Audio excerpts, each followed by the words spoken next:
ayahuasca, an ancient Amazonian plant medicine, a brew made from two plants that somehow unlocks a portal to your inner world.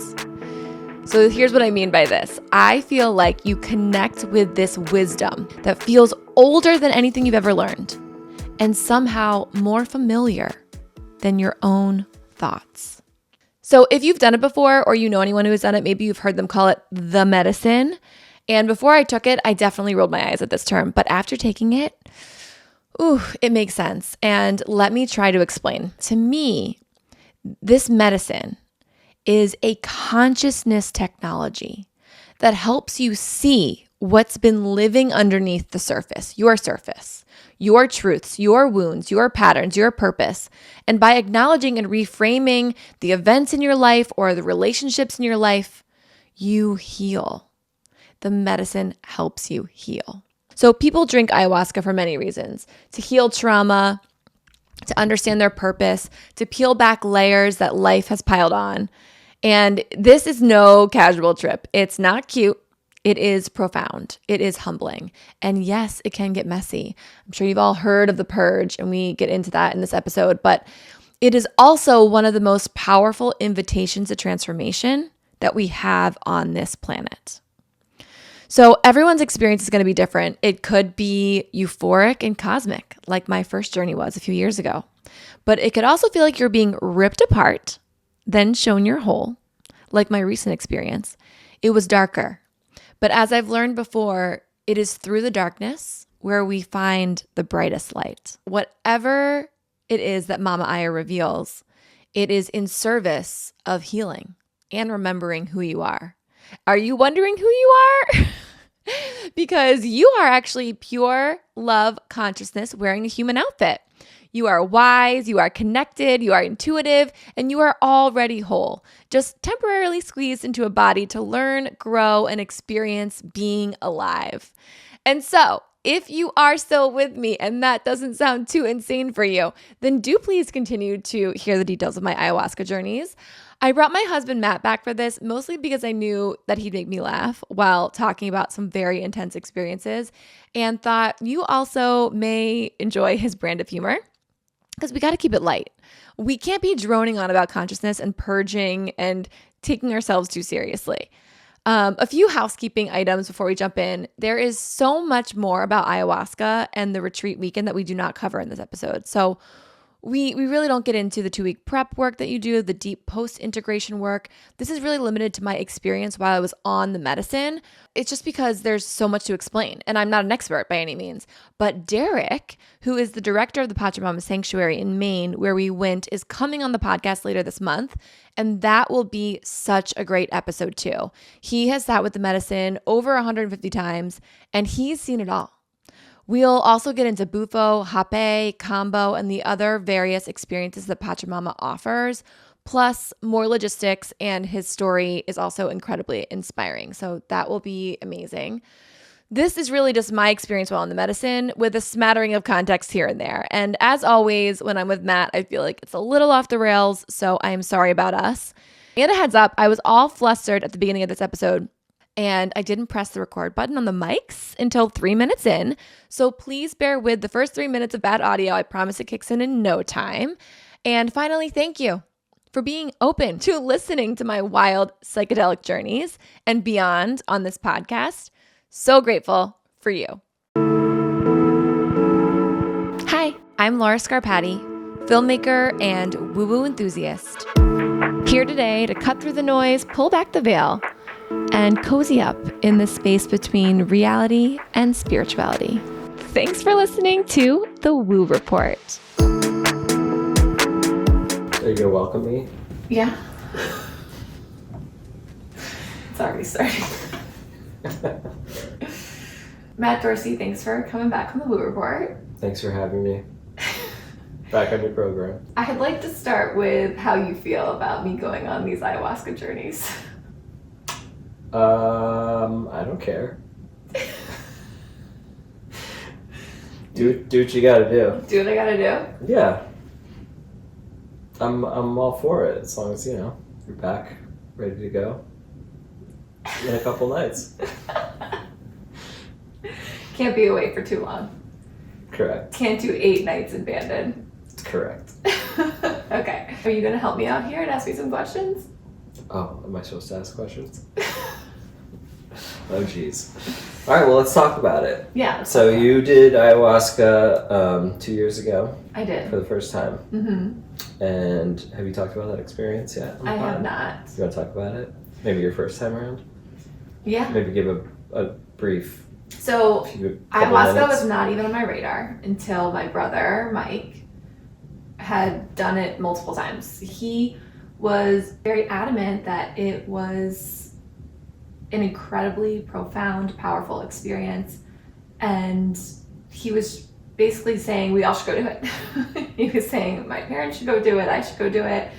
And, you know, for his bachelor party, he had a bunch of people go do ayahuasca, sit and do ayahuasca, his friends. I was invited. You were invited. I did not attend. You decided not to. Why not? I don't remember. I didn't feel a calling. You didn't feel the call. Didn't feel the call. They say that you feel a call when you should go do it. Mm-hmm. Because it is definitely not for the faint of heart. It is an intense experience. There is 2 weeks of prep leading up to it. That is a lot of restrictions around your diet and your social life. Why don't you explain that? Okay. Because people are probably wondering. Yes. So 2 weeks before you do ayahuasca, you want to really clean out your body. I guess I'll tell everybody what ayahuasca is before I get into this, which is it is a plant medicine and yada yada. I'll get into that part. You can Google it. Go ahead. Okay. Although nobody's going to know how to spell it. All right, go ahead. Okay. It's a plant from the Amazon that you cook and brew, and then you drink the liquid of the plant. Nailed it. Thanks. Nailed And it. every brew is different. It's true. According to your brother. Yes, and I mean, it makes sense because I guess if you have the vine, you get more hallucinogenics, you see more, and otherwise you're more in your body. So you drink this liquid, and then you eventually throw up, and you have... You throw up or you purge in different ways. Everyone has a purge. So the purge is either you're throwing up, you're going to the bathroom, you're crying, you're screaming, you are yawning, you're sighing.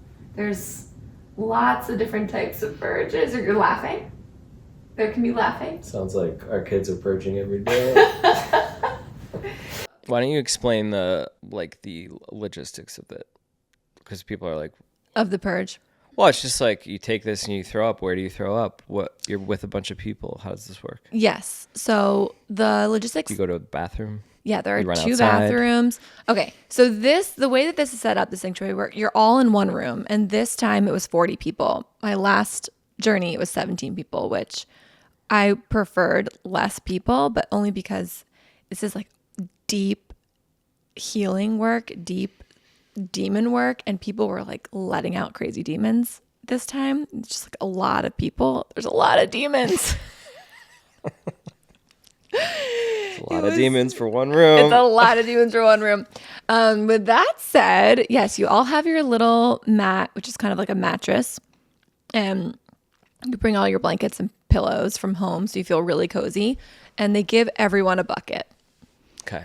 And they also have people there holding space because once you're really on the medicine, you sometimes have trouble like moving. So they'll come help you if you feel like you need to go to the bathroom. It's like you're not just going to jump up and run to the bathroom. Do you like wave your flag?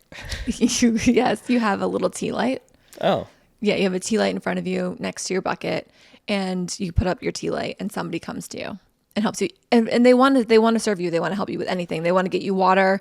They want to get you a tissue. They want to like give you a hug. They want to rub your back, whatever you need. They're like there to be with you and to hold space for you. And you end up really having the most compassion and love for these people that are holding space because they're volunteering their time. First of all, these are all volunteers. And they're waiting there, watching a room of people face those same demons, screaming, puking, like in dark, like crying. It's Sounds really awful. For hours. For hours, for 5 hours, for 5 to 6 hours. So first time. Yeah, the first time I did it, so it was 2 years ago, and it was transformative. The most transformative experience of my life. After I took the ayahuasca for 5 hours, was plugged in to this euphoric God, universal life force, love, unconditional love. We are all one energy. It was euphoria. I could feel healing all over my body. I saw insane visions, the sacred geometry, colors beyond Roy G. Biv that you've never seen before. And I was kind of like narrating it. I was like, oh my gosh, I'm tripping my balls off. I've never done a psychedelic before. And it was wild. And I saw my mom as a little girl. And at the time, she had been taking care of her dad who had cancer, and she was driving 8 hours to his house to take care of him. And he was not very nice to her. And I realized that she was operating out of her inner child, out of this child version of herself, because this man who was her father, who was not nice to her, and yet she was still taking care of him. And I just had so much compassion and empathy and love for her. It kind of like reframed all of these things for me with my mom. And it did that with many relationships in my life. It showed Will, our 7-year-old, with just needing us so badly. I mean, he wasn't 7 at the time, he was 5. And I was also at the time really battling with a bunch of existential questions, like what is spirituality? Was the accident meant to happen to me? Would I fully heal from the accident because I wasn't fully healed yet? This experience transformatively solidified all of these existential things that I was curious about. It was like, no, there was this knowing. It was like, no, actually, this is the matrix that you're in now. What is beyond is unconditional love. It all comes back to love. The whole reason why we're here is love. We're all meant to grow and learn and be here to up-level and support each other, but also love ourselves. And it was just really underlining all the things that I was kind of beginning to study about souls and what happens when we die and where we go, because it's not over. Consciousness goes way beyond. And so that experience was incredible. And then this experience was dark or darker. Mm-hmm. If you had the first experience, let's say, where you feel like you got a lot of like the answers to the universe. Yes. Okay. Why would you even need to go back for more? You're like, well, I had the experience. Yes. I got the answers. Yep. Yeah, it's a great question. Why do I need to go back? Why do people keep going back to ayahuasca? Mm-hmm. Honestly, when it's not, are they, let me ask this. Are they chasing something like the feeling they had where it's like people take a drug and it feels amazing and then they're like chasing that high? Yes. Or is there something more to it? So, or do they feel like, well, some people just feel like they have to keep working on themselves. It's like ongoing. So after speaking with my brother about this, who's done it probably, 20 plus times at this point, he said that it's very rare actually to experience what I experienced. Mm-hmm. That from all the people that he's spoken to, most people don't get that euphoric experience. And, I wish I would have known that before I went and did it again. Everybody experiences something different. And so you get so many downloads and so many messages in an ayahuasca journey. So much happens because it's 2 nights. It's 5 hours each night. And then what surrounds that, at least at the sanctuary that I went to, Pachamama, which is amazing, is integration, which Derek, who runs the sanctuary, is going to be on the podcast later this month. He'll tell you taking ayahuasca is 10%. And the integration is 90%. You can take ayahuasca 100 times without integrating it into your life. It's just like a trip. Dust in the wind. Yeah, exactly. And integration means it's like, what the heck just happened? Because it is extremely difficult to explain. I'd never done a psychedelic before this. And this is, a lot of DMT is released in your body. You see visions, you hear downloads, you're connected to something that is not just you. And trying to even describe what that experience is like when we were all sitting around, 40 of us in the room, talking about it afterwards, because your integration meetings, everyone goes around and shares, and everyone must share. And actually, there's one rule when you go to this sanctuary is if you take a cup of ayahuasca, you must sit in integration, and everything is consent. So you can show up to this ayahuasca retreat, you can decide, I don't know whether I want to do this, and not do it. You can still be there. But there's also other things that they offer. They offer hape. It is basically nicotine burnt into smoke and then blown up your nostril using this device that kind of looks like a horn. And it's a 2-nostril commitment. So if you do one, you have to do the other. And Derek says he would never do ayahuasca without doing it. I've done it now twice, 2 separate times, and without doing it because the point is that it helps you get into your body and detox your body.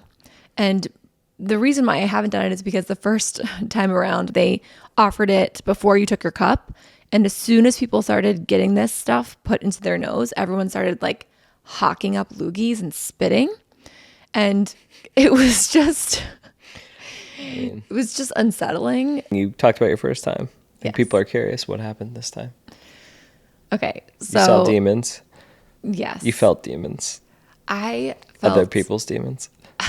Well, unclear. For a little bit, I really wanted it to be other people's demons, but as I've sat this week and processed it more, I think that they were my demons. Oh, you said you felt a snake. I did. I also felt the snake. I felt it in my energy field slithering around. It didn't feel good. My initial instinct too was that it was Mama Aya, as they say, that it was her kind of slithering around, but it felt unwelcome, and also it was so different than what I experienced last time. I was just really surprised. I just didn't expect it to be this dark feeling. Mm-hmm.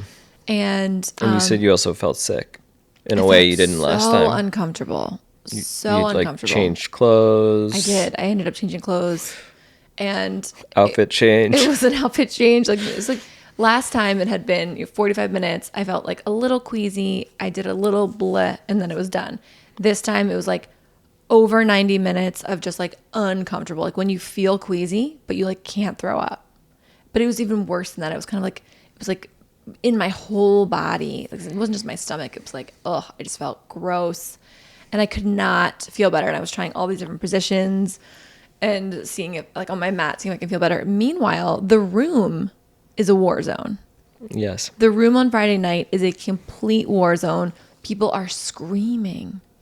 People are purging, violently purging into their buckets. Like a lot of liquid, a lot going on continuously. There's a shaman overseeing the ceremony, and then there was a band too that was there. That music was amazing. It's a live band. A live band. It's a black tie affair. If you guys didn't know that, you wear a tux.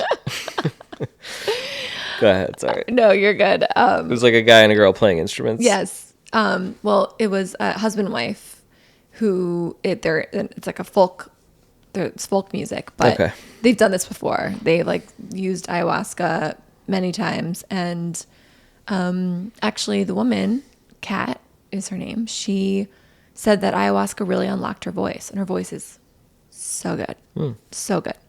And they've been working with it for over a decade. So they are used to maybe the scenes like this, but the scene is not cute. And actually, there's this really cool girl, a couple beds down from me, Brooklyn, who it was her first time.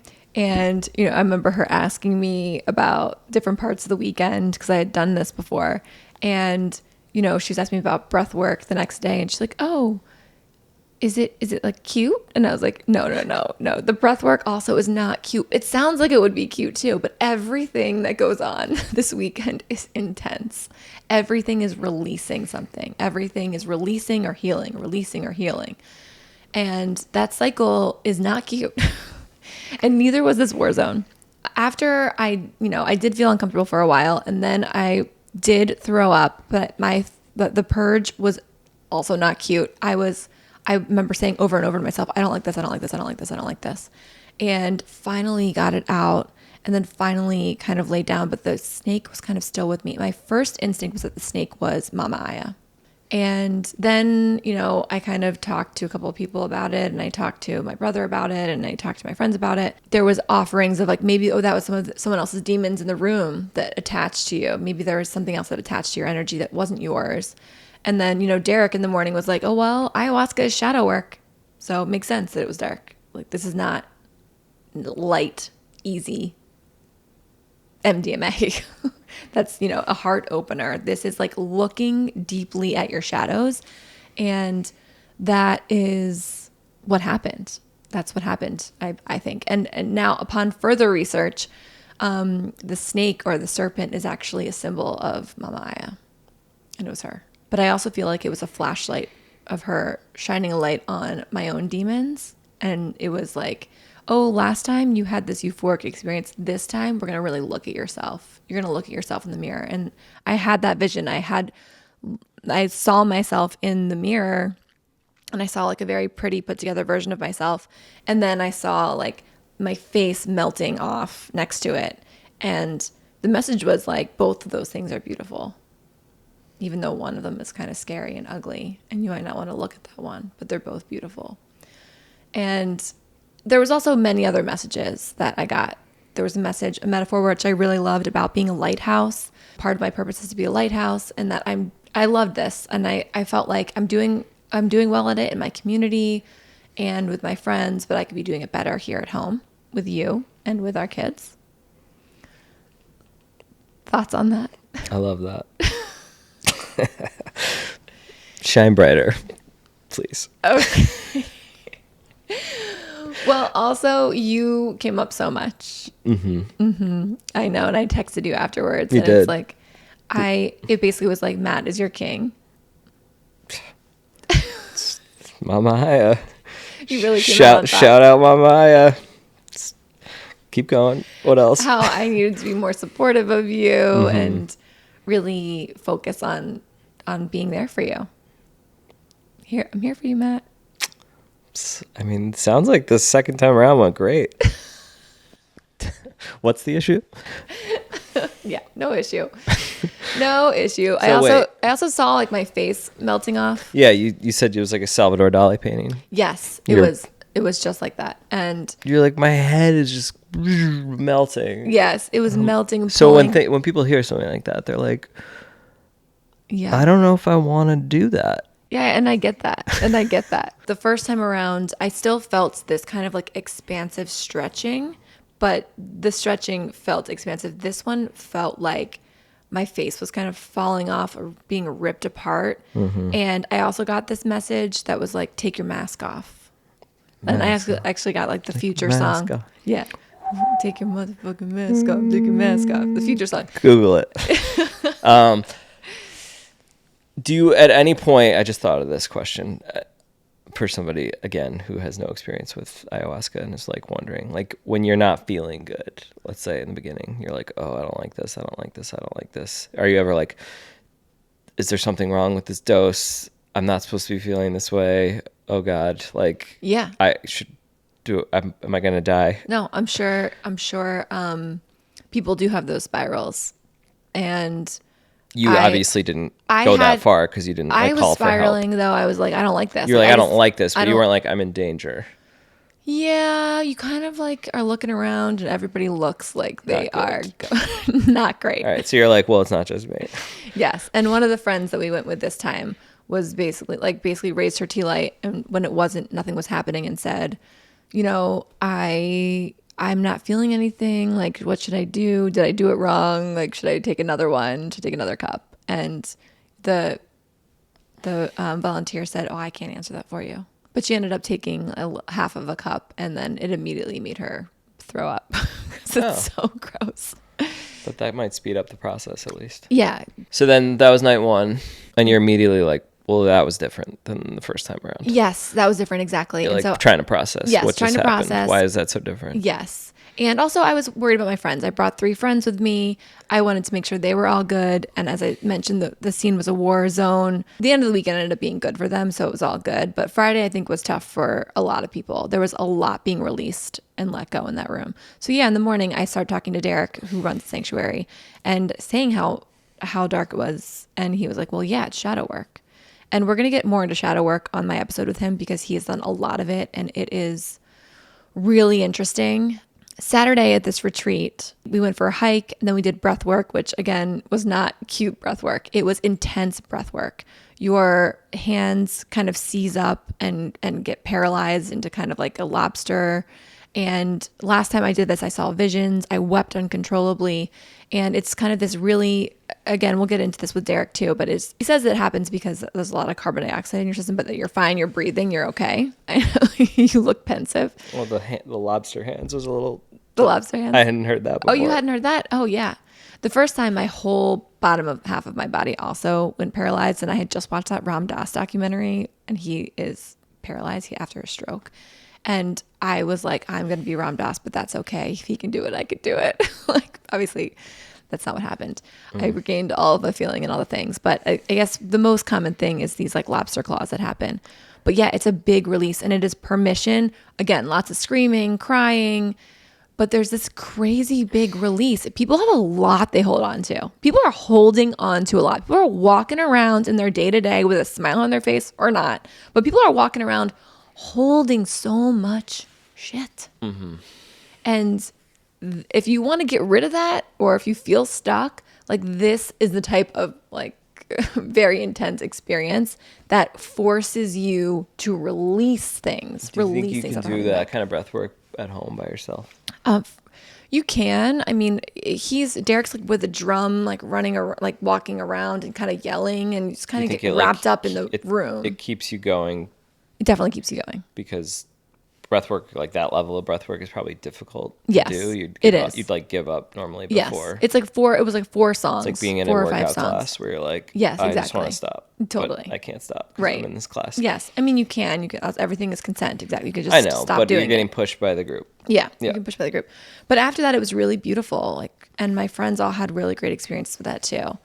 There was like a 7-man hug that was happening. Like people, you're releasing everything. And so because of all of this extra release and because of Friday night's release, Saturday was peaceful.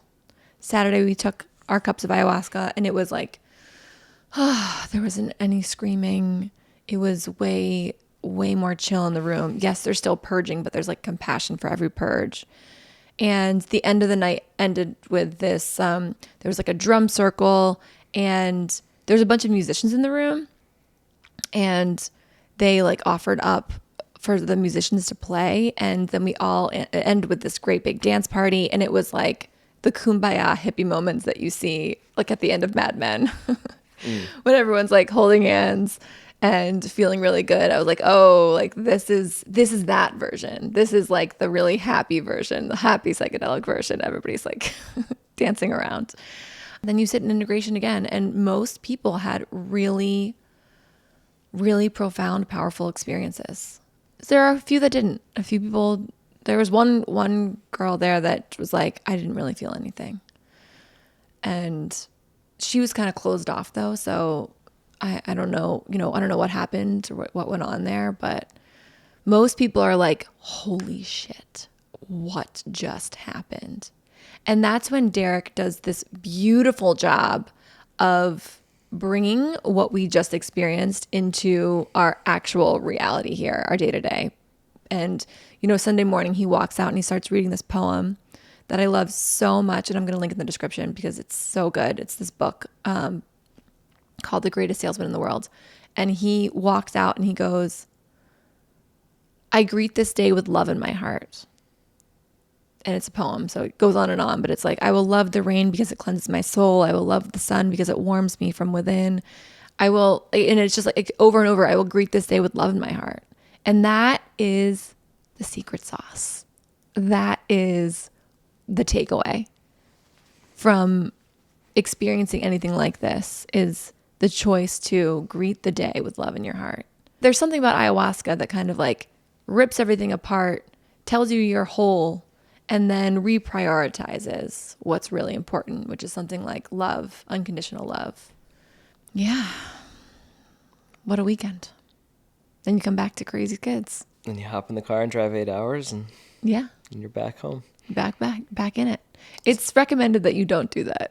Oh, really? It's recommended that you take a day alone to process and integrate, but us moms don't have the luxury of that. You could have asked for permission From you. some PTO. You said you wanted to go do it again right after this time. I said I would go back and do it again for anyone Who wants in to my do it. periphery who felt like they needed support. Okay.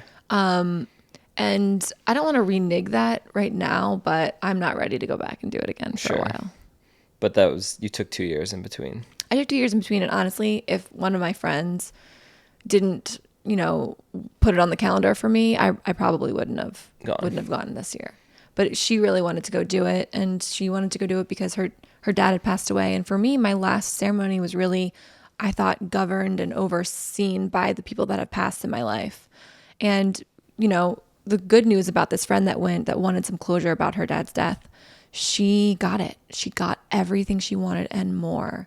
This beautiful closure, this beautiful reframe on this kind of violent episode that happened with her dad in the hospital. And it was a very quick ending. And it was really, really hard for her and her whole family. And she got the closure. And that's part of the magic. She doesn't have to walk around with that weight anymore. Mm-hmm. And we love that. We love that. We love that. We love her being better, because when we can walk around and not have heavy weights on us, that's how we can be a lighthouse. What would you recommend somebody who's like on the fence about it, is curious about it, not sure if they want to do it? What's like the best step for them? Do they research the nearest place they could go? Yeah. Some people go straight to the Amazon. Yeah. And some people are looking for something near home. I'd say if you're not super sure, then maybe don't do it. You want to be sure. I think you want to be sure. It is very, very, very intense. It is deep self-work. It is deep self-work. What I'd say is, if I can do it, you can do it, though. Also, like the same, like all those truths can be true. But if you're like really on the fence, I'm happy to talk to you about it. Sometimes more information will help you. And if you're afraid of a language barrier or, traveling to a foreign country, Pachamama Sanctuary does it best. I'll link the sanctuary in the notes below. And also, Derek is going to come on later this month, and hearing him talk about it will be, I think, really interesting. Mm-hmm. But it's such a great place. It's in Maine, and they really do it right. They really hold a beautiful container. And the container is really important. When I say container, people are always like, what do you mean by a container? The energetic container that needs to be held for something like this, when there's so much being thrown out, like, needs to be so sacred and clean. And the people that are holding space, so all the volunteers and Derek, and the shaman, and the people with the playing music, everyone needs to be intentionally there for everyone's highest and greatest good. If you have someone there that's not for people's highest and greatest good, it can get dark really fast. Mm-hmm. And there's already darkness. The only way through the darkness is through the darkness. Like, you have to go through the darkness to see the light. And I think that's part of the work. But yeah, the container is really important. And Derek does a really beautiful job at Pachamama Sanctuary. Pachamama means earth, if you didn't know. Didn't know. All right. Well, do you have any questions for me before we go? You want to talk about the Bills? Do you want to talk about the Bills? No. Okay. Go Bills. No. Thanks for doing this and being here. Thanks for having me on. We just had such a big response after my first episode. I felt like I owed it to your audience. A very popular guest. Come back. Yeah. Every few months I'll pop in. Yeah, thanks. Thanks for being here. Thanks for having me. All right, that's a wrap. What do you think? Are you feeling called to do ayahuasca? If you have any questions or you want to talk through you potentially going on your journey, please don't hesitate to reach out. I'm so happy to talk to you about it.